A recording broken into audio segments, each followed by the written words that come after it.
Hello, this is Morgan Freeman. For discounts on Simon's best-selling online fundraising courses, go to www.changefundraising.com/training and use coupon code podcast. Complete them in your own time, wherever you want. Get busy living or get busy buying.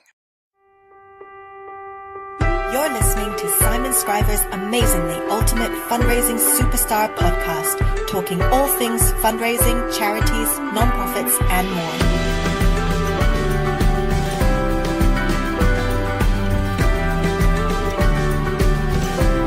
Here's your host, as always, Simon Scriver. Welcome back. You are very welcome once again to yet another podcast. And this is another one of our In the News episodes where I have two amazing people from our sector. And we're going to look at a couple of news stories that caught our eye this week and just hopefully share an opinion and see what they think.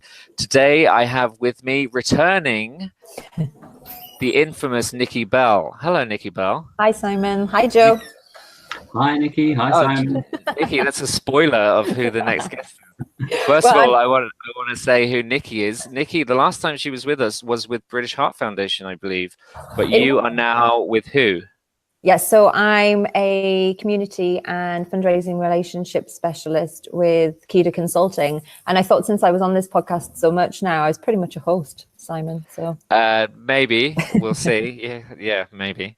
And so you have officially crossed to the dark side? You're a consultant. have. I've been doing it for a while now, just supporting local charities pro bono. When I started in the sector, I did some professional training and I thought it was a great way to give back. And I just got kind of addicted by it, just watching these people do amazing things with my ideas. So now I do it full time and it's going great so far. Very good. Well, congratulations on the new role. Thanks. And our other guest joining us today is, I'm sure you've heard of him. He's a big wheel in the sector.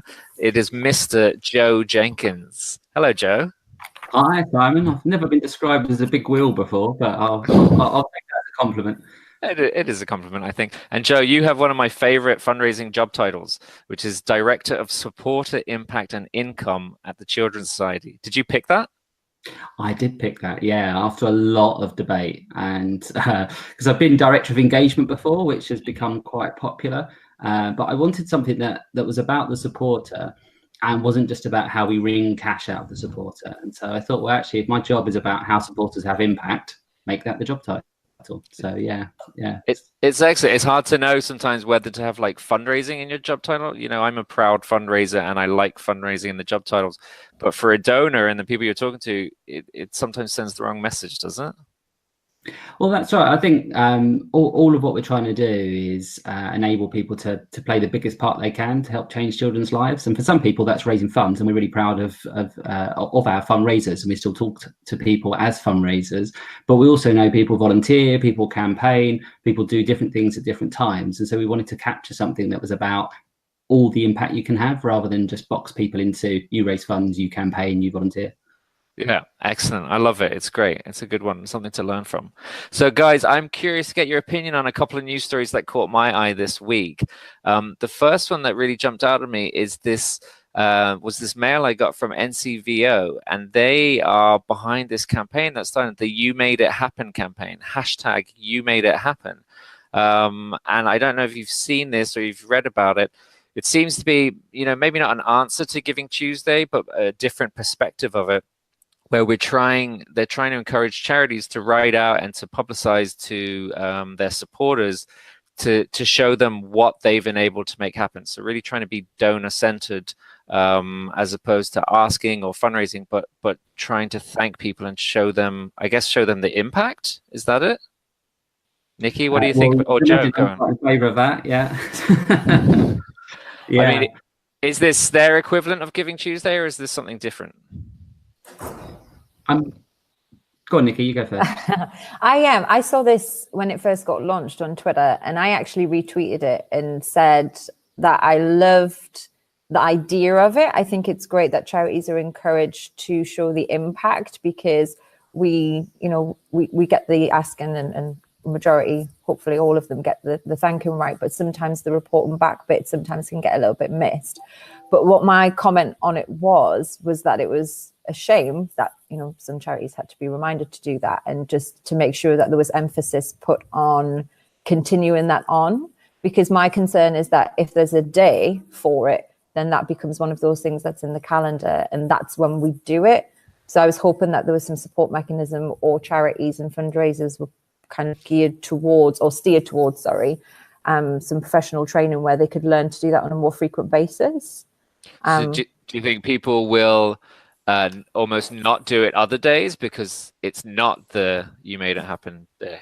I don't know. I mean, the people who get it, no, they will do it constant. But from our experience, Simon, and yours as well, Joe, from you speaking, you'll find that what seems so obvious to us because we're doing it, sometimes that isn't obvious for other people. So maybe that needs to get tagged on there, or kind of followed up with it and saying, like, yes, we've done it on this day. Look at the impact it's had and the joy in the supporters' experience with this. Let's do it on a more frequent basis. Maybe they are doing that. I don't know.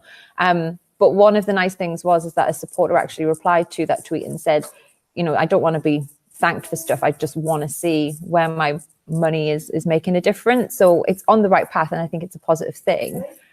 But there does need to be that ongoing support where people know how to pepper it through their communications on a more frequent basis, or whether that's through social media or whether it's through a thank you letter, making sure that there's something in there that says, thank you for your support, this is how it's going to help, etc. And how to do it well, because you can report back, but, you know, not all charities do it in an engaging way or write to people in a way that people want to actually read it and engage with it. So yeah, but it might be a good start for some of them. Joe, what do you think about it? Yeah, well, I think there's a couple of good things about it. So I do think that creating a space to encourage charities to appreciate and recognise and thank their supporters is clearly a good thing. And if it can encourage charities to do that on a more regular basis and see it as part of their relationship with their supporters, then that's all to the good. I think the other thing that's helpful about it is that we know that there's been quite a negative narrative in the public, in the media, amongst politicians around the good work that charities do. And that's been creating a sense that actually charities aren't making a good contribution. And it's drawn attention to some practices that we know we want to get better at, but actually it's crowded out the space for good messages. And I think what this does is create a day that actually draws attention to what the vast majority of charities are doing, which is changing people's lives, making the world a better place. And so I think the sector coming together to create space to tell those stories is really important.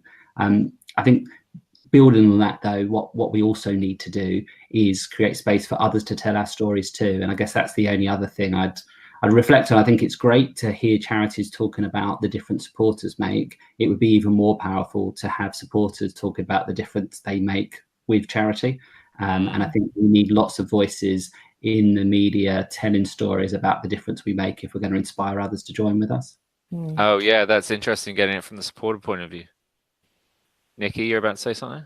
And I do like the idea of it being centered around a day just for that kind of mass voice thing, because, you know, charities do and fundraisers can sometimes take a bashing, and we all know that making people feel wonderful and thanking them and showing the difference that it's made feels amazing. And if we can just really get that noise out there on the 19th of November and just be able to show people all of the fantastic stuff that's happening, then, you know, hopefully it'll do something as a collective, and we can drive that forward. And and carry it on. Yeah, I mean, Joe, what you've just said there about bringing the supporter in, are there any plans for your organisation to take part in this day, in this hashtag? Yeah, Children's Society, will you be doing it?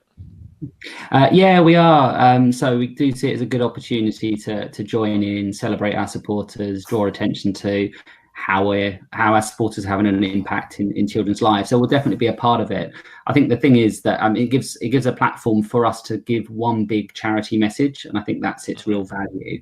That actually there are lots of ways to make the world a better place. And at a time we're in a week where there's absolute Brexit chaos and all, the ongoing kind of Trump nightmare, and it's very easy to feel quite skeptical and cynical about the world that we're in. And yet actually every single day people are coming together to make things better. And I think this helps recognize that there are lots of things you can do, and when you do get involved, you do make a difference. So we want to be a part of that. Yeah, I mean, you're an organization who's very good at doing this every day, you know, not without that particular hashtag, but you show the impact people have every day very well. So I suppose that having the one coordinated day is about that one big thunderclap that everyone's making together. And I can see, you know, it's not just NCVO who are behind this, it's people like Charity Comms, the Small Charities Coalition, the Institute of Fundraising, who Joe, you're on the chair of the convention board, and Nikki's on the convention board as well. So it's good to see everyone coming together, because there's often that feeling that we're not working as a sector. So I guess it can't be a bad thing. Yeah, I think we're learning the lessons from 2015 when the spotlight shone very hard on charity fundraising in particular. I think there's a general sense that as a sector we didn't react well together. A lot of charities put their head down and hoped no one would look at them. I think a number of the sector bodies responded in private circles, but didn't always get their act together publicly. And it really felt like we were on the back foot for a number of years. And this, to me, feels like us trying to shift the dynamic onto a more proactive front foot. And that's got to be good. But it can't just be about one day. It's got to be about what we do continuously. Yeah, very good. All right. Speaking of negative narrative that Joe said, the other story that caught my eye was the story about JustGiving. So JustGiving has said it's going to scrap the fees from its crowdfunding pages, from some of its crowdfunding pages, and from its major incidents and disasters. And this was in response to one of these negative narratives coming from politicians mainly, who said it was disgraceful that JustGiving were taking fees off the back of I suppose when there's those big national incidents. And I might start with you, Joe, on this. Did you see this? What's your thoughts on this happening, this reaction from JustGiving? I did see this. And well, after a kind of initial, oh, that's good, because it'll be cheaper to use JustGiving. I thought, actually, no, I don't think it's a good thing. And I'm quite annoyed about it, really. And I'm annoyed for two reasons. So the first one is this kind of sense of moral equivalence. And by that, I mean, why are some issues shouldn't pay fees and others should? So whilst I think we can all say, you know, if there's a big national disaster, we would all care about that. But actually, you know, every day at the Children's Society, we're dealing with individuals who have massive crises in their life, and why should that be any less important? But if you go beyond that, actually, I think the case for JustGiving taking fees is a really strong and compelling one, and I've been really supportive of that. I guess it comes down to this kind of sense of should charities and our sector be about volunteerism or professionalism? And I think that we should be professionally trying to make the world a better place. And that means we should be investing in our capability to do that, which means that platforms like JustGiving need investment in order to be able to offer us leading edge technology that can make the biggest possible difference. And the reality is if they're not taking fees, they're not able to invest in the platform, which means that we're going to end up with something that's not as effective as it could be. And so I feel that they were justified in being able to operate as a professional business that could invest in its future and create better capabilities for charities, and being forced politically to cut that out. It's really part of that bigger narrative that says charities shouldn't invest in infrastructure, they shouldn't spend on admin, which is basically the infrastructure and ability to be able to professionally deliver our causes and provide cutting edge solutions to the world's biggest problems. So it's a bit of a rant, but I feel that JustGiving should be able to invest in its future, and it worries me that political pressure is forcing it to have to offer stuff for free. You wouldn't do that in the professional, in the commercial sector. Why should we accept that in the charity sector? Yeah, I mean, they don't charge for just for a fucking laugh. They charge to put it into the site and to continually improve it, which they have done over the years. And I mean, I don't see any call on, the credit card fees that are being charged on these disasters in the donations. I didn't see them being addressed. And obviously there's lots of costs around this. So, I mean, yeah, I get that argument that there's no, it's not just about profit, it's about running this site. And if you get rid of the fees, you get rid of the site, and there is no longer a platform to make these donations. Yeah, having said that, on the other side of it, I suppose JustGiving, they make a substantial profit sometimes. Nikki, what's your opinion on, you come from a community background, so obviously heavily involved in JustGiving at times. What's your opinion of it? Yeah, I think Joe put it so eloquently. They are a business, and when you invest money into businesses and good processes, then you get quality out of it. We can rely on it. We know that the task that it's there to do will be done well, and the money can go to the charity. And I just think it's a shame because so frequently we as a sector have defended JustGiving fees. We've seen it on social media after a news article has come out, etc.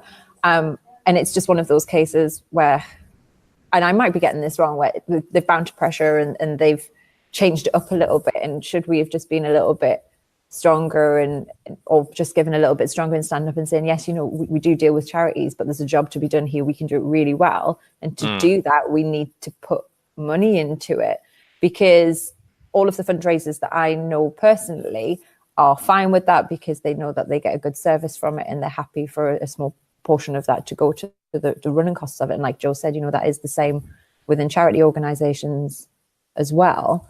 But yeah, it's been one in-depth look too many, and they've probably just been like, right, okay, let's change this up. Yeah, they have. I mean, that's interesting you're saying they've bowed down a little bit. Joe talked about 2015, where we were caught on the back foot and kind of retreated a little bit as a sector. And maybe this feels a bit like this as well, that it's just like, oh yeah, okay, sorry. It's giving the impression that the sector has done something wrong, or that JustGiving is doing something wrong by taking a fee.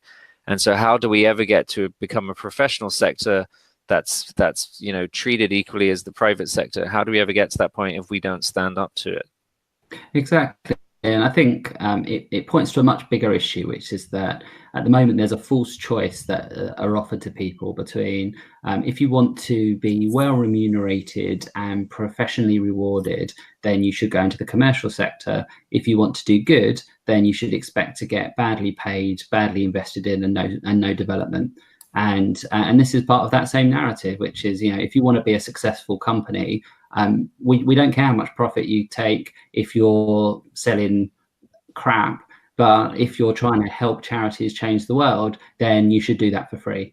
And I think it's just reinforcing an artificial choice, and part of what we need to do. I must come back sometime, Simon, and talk to you about talent, because it's something that's a bit of an issue. And I think part of the reason why we don't always attract the talent that we should in our sector is because people are presented with that choice. You're a graduate coming out of university and you're given the choice. Do you want to develop yourself professionally and be well remunerated, or do you want to do some good? Why are we making that false choice?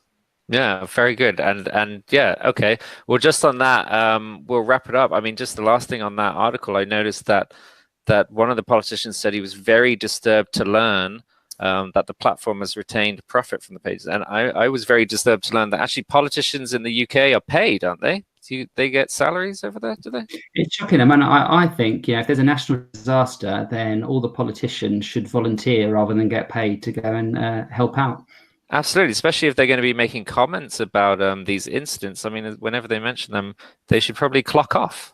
It's very disturbing. Very disturbing. Okay. Yeah. Listen, we're going to wrap up now because I've kept you long enough. But I'm hoping you will both come back in a couple of weeks, and you'll talk to me about this talent crisis that I know you both feel very passionately about. So can I get a pledge and a promise that come back? It's hard to pin Nikki down, but Joe, you'll promise to come back, won't you? I'm there, Simon. I'm there. Fantastic, Nikki. Yes, of course. Okay, fantastic. Thank you very much for coming on, and that's all for today. Take care. Bye. You've been listening to Simon Scriver's Amazingly Ultimate Fundraising Superstar podcast. Don't forget to subscribe and head over to changefundraising.com to learn more or get in touch with Simon. Or don't, whatever.